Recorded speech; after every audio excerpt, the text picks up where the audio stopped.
Tanvi this side. Welcome to Sterling Academy. So, last lecture में हम लोगों ने क्लास 10th का रिसोर्सेज एंड डेवलपमेंट ज्योग्राफी का चैप्टर डिस्कस किया था. उसमें हम लोगों ने इंट्रोडक्टरी पार्ट डिस्कस किया था, राइट? आज का हमारा टॉपिक है टाइप्स ऑफ रिसोर्सेज, राइट? ये हम लोग डिस्कस करेंगे. ये मैंने आपको एक बहुत अच्छे प्यारे से फ्लो चार्ट के अकॉर्डिंग समझाने की कोशिश की है, राइट? क्लासिफिकेशन ऑफ रिसोर्सेज, इसको हमने 4 पार्ट में डिवाइड किया है. फर्स्ट ओरिजिन बेस पर, on the basis of exhaustibility, on the basis of ownership, and last on the basis of status of development, right?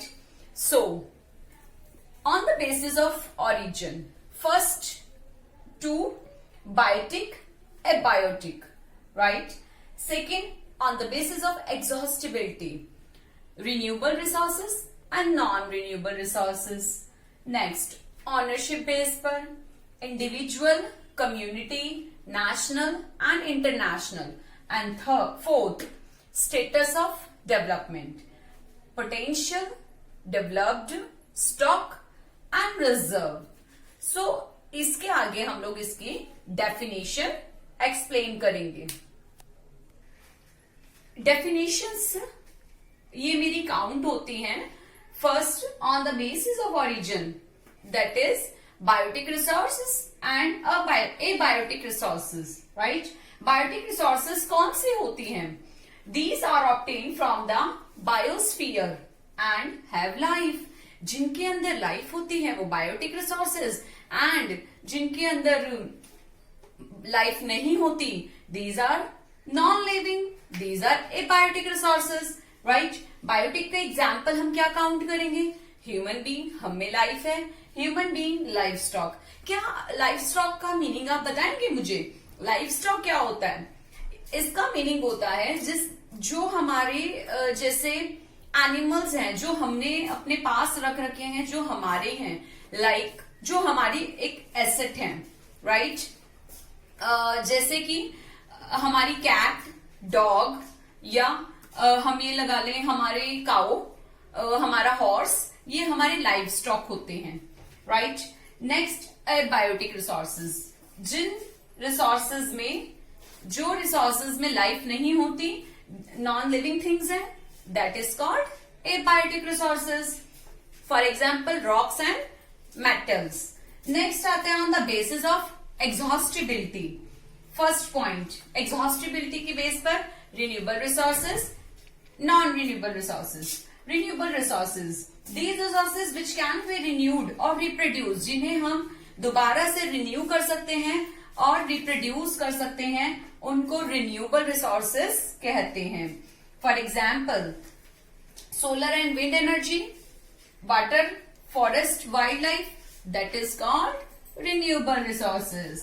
Non-renewable resources, these resources which can't be renewed or reproduced, जिन्हें हम ना तो renew कर सकते हैं और ना ही reproduce कर सकते हैं. For example, fossil fuels, minerals, coal. Do you know students, जो कोल है, कोल की मात्रा इंडिया के अंदर दिन प्रतिदिन घटती जा रही है. इतना हम उसको यूज करने लग गए हैं, हमारे फॉसिल फ्यूल्स को हम इतना यूज करते हैं कि उसकी मात्रा जो है, उसकी जो क्वांटिटी है वो रिड्यूस होती जा रही है, राइट? तो these are non renewable resources. तभी तो बोलते हैं कि इनको अपनी आगे आने वाली पीढ़ी के लिए भी संभाल के रखा जाए. हम भी इसे यूज करें और इतना यूज करें कि हम आने वाली पीढ़ी के लिए भी हम इसको बचा के रख सके. That is called sustainable development, right? Next, on the basis of ownership, first individual resources. Individual resources, these are owned privately by individual, जो किसी एक पर्सन की होती है. That resources are called individual resources. जैसे I have my own Honda City, right? So that is called individual, मेरी खुद की car, individual resources. Community owned resources. Community owned resources में क्या आता है? These are accessible to all the members of the community.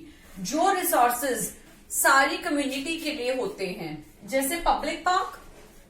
Public park, मेरे घर के पास पब्लिक पार्क है, उसमें मेरे नेबर्स भी जाते हैं, मैं भी जाती हूँ, right?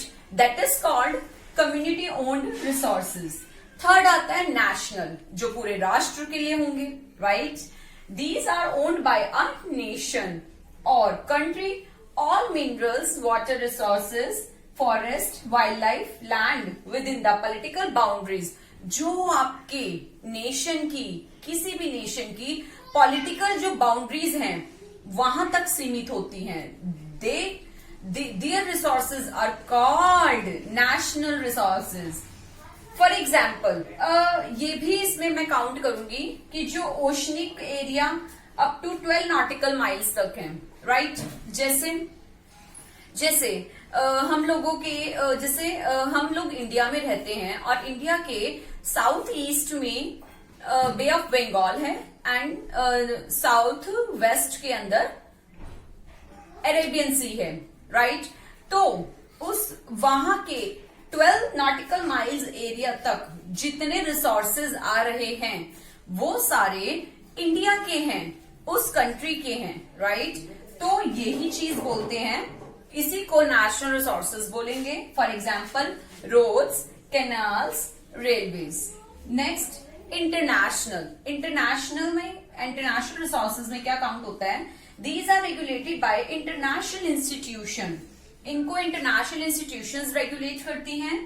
The oceanic resources beyond 200 nautical miles of the exclusive economic zone belong to open ocean and no individual country can utilize these without concurrence of international institution। जो रिसोर्सेज, सपोज कुछ ऐसे रिसोर्सेज हैं जो एक country के part में आ रहे हैं, कंसीडर हो रहे हैं। दूसरे कुछ ऐसे रिसोर्सेज भी हैं जो किसी में भी काउंट नहीं हो रहे, ना वो उस कंट्री के काउंट हो रहे हैं, ना वो इस कंट्री के काउंट हो रहे हैं। तो वो कहाँ जाएंगे, वो किसको जाएंगे? तब क्या होता है कि यूएन से बात करके जब जो डेवलपिंग कंट्रीज होती हैं, राइट, अगर उनकी डेवलपमेंट के लिए जरूरी होते हैं वो रिसोर्सेज, तो वो एक्सेप्ट कर लिए जाते हैं। वो कंट्री जो है उसको ले सकता है, उसको यूटिलाइज कर सकता है, जिससे उस कंट्री की डेवलपिंग हो सके, वो डेवलप्ड कंट्री बन सके। बट अपने आप से नहीं, यूएन से बात करके तभी पॉसिबल होगा, राइट? तो on the basis of status of development, first potential resources. Potential resources, these resources which are found in a region but have not been utilized। इसका मतलब क्या है? इसका मतलब ये है कि कुछ ऐसे रिसोर्सेज होते हैं जो किसी एक रीजन में पाए तो जाते हैं, किसी एक क्षेत्र में पाए तो जाते हैं, but have not been utilised, but उनको प्रॉपर यूटिलाइजेशन मिला ही नहीं है। फॉर एग्जाम्पल, राजस्थान और गुजरात की विंड और सोलर जो एनर्जी है, पोटेंशियल एनर्जी जो है, वो डेवलप होती है, बट इस तरीके से डेवलप नहीं होती जिस तरीके से डेवलप होना चाहिए। प्रोडक्शन तो है वहां पर ज्यादा, बट डेवलपमेंट नहीं है, but have not been developed properly. उस तरीके से उस लेवल पे डेवलप नहीं होती। बहुत सारे रीजन है, राइट? वहां पर बहुत ज्यादा गर्मी है, पानी नहीं है, बहुत सारी ऐसी चीजें होती हैं। विंड और सोलर एनर्जी है तो सही, बट सराउंडिंग भी तो चीजें होनी चाहिए। Next, developed resources, these are which surveyed and their quality and their quantity have been determined for utilisation, right? Utilisation इसका क्या है? इसका सर्वे भी किया जाता है, यूटिलिटी भी है और इसकी क्वांटिटी भी है, राइट? और इसको पूरी तरीके से यूटिलाइज किया जाता है। नेक्स्ट है stock resources. materials in the environment which have the potential to satisfy human needs. ऐसी resources जिनके अंदर पोटेंशियल है जो हमारी ह्यूमन नीड्स को सेटिस्फाई कर दें, but human beings don't have the appropriate technology, but human being के पास एप्रोप्रिएट टेक्नोलॉजी नहीं है, राइट? जैसे हमारे पास रिसोर्सेज के अंदर अवेलेबल हाइड्रोजन है, नाइट्रोजन है, right? Can be used as a rich source of energy, but we don't have advance technology to use it. हमारे पास एडवांस टेक्नोलॉजी नहीं है कि हम हाइड्रोजन और नाइट्रोजन को यूज कर सकें. नेक्स्ट आता है reserve. These which can be put into use with the help of existing technically, but their use has not been started. These for future generation. For example, water in the dams and forest. ये कुछ ऐसे resources हैं जो नाम से clear हो रहे हैं, रिजर्व, राइट? ये कुछ ऐसे रिसोर्सेज हैं जिनको जो हमारे पास अवेलेबल भी हैं और इनको हम यूज भी कर सकते हैं, बट हम नहीं कर रहे. क्यों? फ्यूचर जनरेशन के लिए. फॉर एग्जाम्पल फॉरेस्ट, जैसे फॉरेस्ट हैं, बहुत सारे ऐसे फॉरेस्ट हैं जिनको हम यूज कर सकते हैं बट हम नहीं कर रहे. किस लिए? सस्टेनेबल डेवलपमेंट के लिए, फ्यूचर जनरेशन के लिए. तो ये हमारे रिजर्व्स इसमें काउंट होते हैं, राइट? सो व्यूअर्स, आज हम लोगों ने टाइप्स ऑफ रिसोर्सेज को डिस्कस किया. आज के लिए व्यूअर्स इतना ही. मेरे चैनल को प्लीज लाइक करें, शेयर करें, सब्सक्राइब करें. नेक्स्ट लेक्चर में मिलेंगे. Thank you.